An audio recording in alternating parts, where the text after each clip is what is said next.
ఓం లక్ష్మీ గణపతే నమః. సర్వసిద్ధి వెంకటేశ్వరాయ నమః.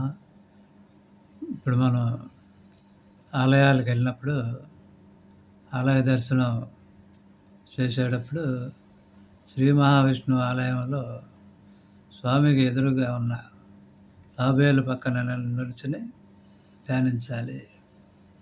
ముందుగా స్వామి పాదాలను, ఆపై ఛాతీ, ఆ తర్వాత స్వామి దివ్యమంగళ స్వరూపాన్ని అనగా కళ్ళను, దివ్యమంగళ స్వరూపం అంటే కళ్ళను చూసి కనులు మూసుకొని మూర్తిని మనసులో నిలుపుకొని నమస్కరించుకోవాలి.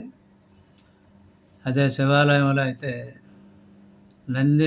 నంది పక్కన నిలబడి మనం స్వామివారిని దర్శించుకుంటే చాలా ఉత్తమ ఫలితాలు, ఆ స్వామివారి కృపా కటాక్షం మనపై ఉంటుందని పురాణ గ్రంథాలు చెప్తున్నాయి.